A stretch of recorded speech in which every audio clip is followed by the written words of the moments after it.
అదేవిధంగా and MLA Dharmapuri గారు మాట్లాడాల్సిందిగా కోరుతా ఉన్నాను.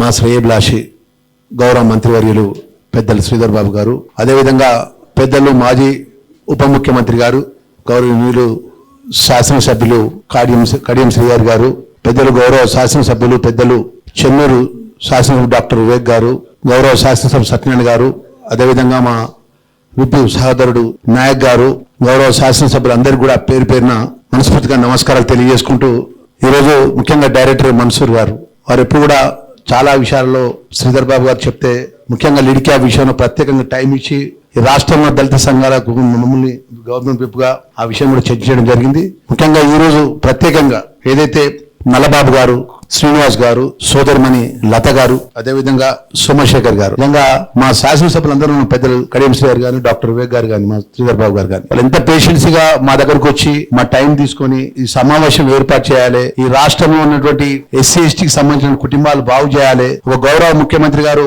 మార్పు కోరుకుని రాష్ట్ర తెలంగాణ ప్రజలు ఇచ్చినటువంటి గౌరవ రేవంత్ రెడ్డి గారి నేతృత్వంలో ఒక మంచి విజన్ ఉన్నటువంటి ఇండస్ట్రీ మినిస్టర్ గారు, ఎందుకంటే చాలా ఎక్స్పీరియన్స్, క్వాలిఫైడ్, చాలా ఉన్నతమైన రెస్పెక్ట్ కలిగిన మినిస్టర్ గారు ఉన్నారు. సార్ మీరందరూ మీ జిల్లాకు సంబంధించిన వారు, మీరు విప్పుగా ఉన్నారు, మీరు తప్పకుండా రావాలని చాలా సార్లు మా దగ్గర రావడం జరిగింది. నిజంగా మరి 300 కిలోమీటర్లు ధర్మపూర్లో రాత్రి 11:30కు వచ్చి మాకు ఇన్విటేషన్ ఇచ్చిండు.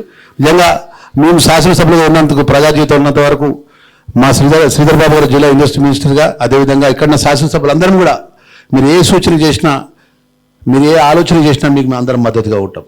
మన వాళ్ళ జీవితాల బాగు చేసే విషయంలో కానీ, మీకున్న ఎక్స్పీరియన్స్, మీకున్న అనుభవాన్ని మీరంతా కూడా ఇంత మంచి మీటింగ్ అరేంజ్ చేస్తున్నారు. ఇక్కడ అందరూ కూడా మా గౌరవ శాసనసభ్యులు వచ్చినారు.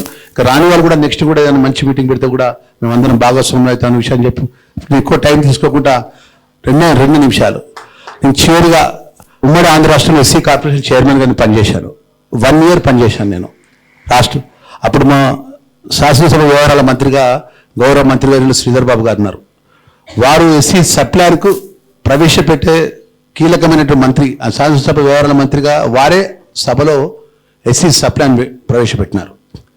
తర్వాత ఎస్సీ కార్పొరేషన్ చైర్మన్ నాకు అవకాశం వస్తే నేను ఉమ్మడి జిల్లాకు సంబంధించిన గుంటూరుకు వెళ్ళాను, విజయవాడకి వెళ్ళాను, అన్ని జిల్లాలు మ్యాక్సిమం తిరిగాను. ఎక్కడ జిల్లాకు సంబంధించిన జిల్లా కలెక్టర్తో రివ్యూ పెట్టినప్పుడు ఎస్సీ కార్పొరేషన్ సంబంధించినటువంటి మన వాళ్ళ యొక్క లోన్స్ విషయంలో అడిగినప్పుడు ఏమన్నంటే, జిల్లా కలెక్టర్ గారు, సార్ ఏ మండలంలో మీటింగ్ లోన్స్ ఇవ్వాలనుకున్నా బ్యాంకర్స్ మీద డిపెండ్ అవుతాం సార్. మేము బ్యాంకర్స్ ఎంపీడీఓ ద్వారా గ్రామ సభలు పెట్టి బ్యాంకర్స్ సెలెక్షన్ చేస్తే ఆ లిస్టు ద్వారా మేము ఆ లోన్ గ్రౌండ్ చేస్తాం సార్ అన్నాం. బ్యాంకర్లు ఎట్లా ఉంటారండి సార్, మీకు తెలియదు ఏమున్నది, ఎవరికైతే గ్రామాల్లో పరపతి గల ఆ పటేలో ఆ దూరంలో చెప్తే తప్ప మాలాంటి దళిత పేద వాళ్ళకి, ఎస్సీ ఎస్టీ వాళ్ళకు బ్యాంకు మెట్లు కూడా ఎక్కనియరు వాళ్ళు. నేను జిల్లా పరిషత్ చైర్మన్ గా కరీంనగర్గా పనిచేసాను, ఎస్సీ కార్పొరేషన్ చైర్మన్ గా పనిచేసినప్పుడు నా కరీంనగర్ జిల్లాకు సంబంధించిన విషయం లోపల నేను లోన్స్ శాంక్షన్ విషయంలో అడిగితే కూడా జిల్లా కలెక్టర్ గారు కానీ, జిల్లాకు సంబంధించిన కమిటీ సభ్యులు కానీ, సార్ మీరు ఏమైనా ఆ జిల్లా మండలానికి సంబంధించిన, గ్రామాలకు సంబంధించిన మీరు బ్యాంకర్ను ఒప్పియాలని చెప్పేసి మాట్లాడిన విషయాన్ని ఈ సందర్భంగా మినిస్టర్ గారు రిక్వెస్ట్ చేస్తున్నా. సార్ ఏదైతే ఫైనాన్షియల్కి సంబంధించిన విషయాల లోపల ఇప్పుడు శ్రీనివాస్ గారు కానీ ఇక్కడ వాళ్ళ టీం అంతా కూడా చెప్పినారు, మాకున్నటువంటి ఆర్థికంగా కొలాటరల్ సెక్యూరిటీ కానీ, బ్యాంకు లోన్ ఇచ్చే విషయంలో కానీ జిల్లా కలెక్టర్ గారిని మీరు బాధ్యులు చేయండి సార్. మీరు ఇస్ అ రెస్పాన్సిబిలిటీ చేయండి. ఏ జిల్లాలో ఆ జిల్లాలో జిల్లాకు సంబంధించిన కలెక్టర్ గారి ద్వారా ఖచ్చితంగా ఇంతమందికి పేద ఏదైతే అర్హత ఉన్న వాళ్ళకి మేము లోన్స్ ఇస్తున్నామో, ప్రభుత్వ పాలసీని అమలు చేస్తున్న విషయంలో కూడా ఒక టైం బాండ్ పెట్టండి సార్. టైం బాండ్ ప్రకారం జిల్లా కలెక్టర్ గారి ద్వారా పర్మిషన్స్ కానీ, ఇంకా అత్యరాధికి సంబంధించినటువంటి ఏదైతే మాకు రావాల్సినటువంటి రాయితీల విషయంలో కానీ ఏ జిల్లాకు ఆ జిల్లాకు సంబంధించిన కలెక్టర్ గారి బాధ్యత పెట్టి దాని ద్వారా ఒక క్యాలెండర్ ప్రోగ్రామ్, ఈ సంవత్సరం ఎంతమందికి మనం ఇండస్ట్రీస్ లోన్స్ ఇచ్చాము, ఎంతమంది సక్సెస్ఫుల్గా వెళ్తున్నారు, వారు మార్కెటింగ్కి సంబంధించిన ఇబ్బందులు ఉన్నాయా, ఆ ఇబ్బందులు ఉన్న దానికి సంబంధించిన ఏ విధంగా ప్రభుత్వం సపోర్ట్ చేయగలుగుతానే విషయంలో పట్ల ఆ జిల్లా కలెక్టర్ ద్వారా మీరు పూర్తి బాధ్యతను అప్పచెప్పి రాష్ట్రంలో ఉన్నటువంటి ఇండస్ట్రీ డిపార్ట్మెంట్ డైరెక్టర్ గారు మన్సూర్ గారు చాలా అంటే అనుభవం వల్ల, ఇంకోటి ఏంటంటే యాక్చువల్లీ ఎవరు మాట్లాడినా రిసీవ్ చేసుకుని దాన్ని రిప్లై ఇస్తాడు. ఆ డిపార్ట్మెంట్కి సంబంధించిన వాళ్ళు ఇంకా అఫీషియల్స్ ఇన్వాల్వ్మెంట్ చేస్తారు. మా యొక్క నూతనంగా ఏర్పడేవాటి శాసనసభ్యులు మేమందరం, కడియం శ్రీ గారు సీనియర్ శాసనసభ్యులుగా ఉన్నారు, ఇంకా పెద్దలు డిప్యూటీ చీఫ్ మినిస్టర్ గారు బట్టి గారు ఉన్నారు, దామోదర్ రాజనరసింహ గారు ఉన్నారు, మమ్మల్ని అందరూ భాగస్వామ్యం చేశారు. ఈ యొక్క పాలసీ విషయం లోపల ముఖ్యమంత్రి గారి దృష్టికి తీసుకెళ్లి దీన్ని అమలు చేసే విధంగా మీరు ప్రయత్నం చేసే విధంగా ముందుకు పోవాలని కోరుకుంటూ, రెండో విషయాన్ని సార్ లిడ్ క్యాప్ విషయం లోపల చాలా ల్యాండ్స్ ఉన్నాయి సార్.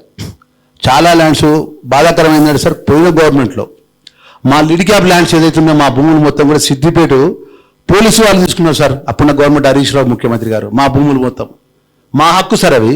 ఇలా గచ్చిబౌలికి సంబంధించిన ల్యాండ్స్ కానీ, ఇలా సిద్దిపేట కానీ, కరీంనగర్ కానీ అనేక లిడ్ క్యాప్ ల్యాండ్స్ విషయంలో పట మేము డైరెక్ట్ మన్సూర్ గారితో మాట్లాడినప్పుడు సార్ మీరు ప్రత్యేకమైన టైం ఇస్తున్నారు సార్. వాటి గురించి కూడా సార్ లెదర్ పార్క్ విషయంలో కానీ భవిష్యత్తులో ఉద్యోగుల సార్ ఇవాళ రాష్ట్రంలో 56,000 మంది నిరుద్యోగ యువకులకు ఈ రాష్ట్ర గౌరవ ముఖ్యమంత్రి వారు మంత్రివర్గము ప్రభుత్వ ఉద్యోగాలు ఇచ్చింది సార్. ఇంకా చాలామంది ప్రతి ఇయర్ నిరుద్యోగులు బయటకు వస్తున్నారు సార్. ఎక్కువ మంది ఎస్సీ ఎస్టీ మా నిరుద్యోగ యువకులందరూ పొద్దున్న లేసి దరఖాస్తు పట్టుకుని వస్తారు సార్. శ్రీధర్ బాబు గారి దగ్గర కదా ఒక జాబ్ కోసం చెప్పమని అంటారు సార్. మీకున్న స్ట్రెస్ మీకున్న ఇబ్బంది చూస్తే మాకే బాధ అనిపిస్తుంది సార్. మహోదయ ఉన్న టైం తక్కువ, వేలాది మంది మీ దగ్గర వాళ్ళ యొక్క కష్టాల కోసం వస్తారు సార్. అలాంటి పరిస్థితుల్లో కూడా సార్ ప్రత్యేకంగా ఈ రాష్ట్రంలో కొత్తగా మీరు తీసుకొచ్చే ప్రతి సాఫ్ట్వేర్ కంపెనీలో కానీ, ప్రతి ఇండస్ట్రీస్లో కానీ మా ఎస్సీ ఎస్టీకి సంబంధించిన విషయాల పట్ల ప్రభుత్వ నిబంధనలకు అనుగుణంగా మాకు ఉద్యోగ అవకాశం ఇవ్వాలని కోరుకుంటూ సార్, నా ధర్మపురి నియోజకవర్గం సంబంధించిన విషయం సార్, లక్ష్మీనరసింహ దైవక్షేత్రం సార్. నేను ఒక మంత్రి గారి మీద పోయినసారి గెలిచి ఓడిపోయినాను సార్. రెండోసారి కూడా ప్రజలు నాకు ఓట్లేసి గెలిపించినారు సార్. అలా సుమారు రాజీవ్ రహదారి పక్కన సుమారు 200 ఎకరాల భూమి, అంటే మన కరీంనగర్ నుంచి మంచిర్యాలకు వెళ్తున్న పక్కన 200 ఎకరాల భూమి ఉన్నది సార్. అది ప్రభుత్వ పరంగా సార్ ఇప్పుడే మా సామ్యాల్ గారు చెప్పినట్టు ఆ జిల్లా లోపల సార్ మీకున్నటువంటి అనుభవాన్ని బట్టి అక్కడ ఉన్నటువంటి ప్రభుత్వ భూమి మిగిలి భూమి ఉంది.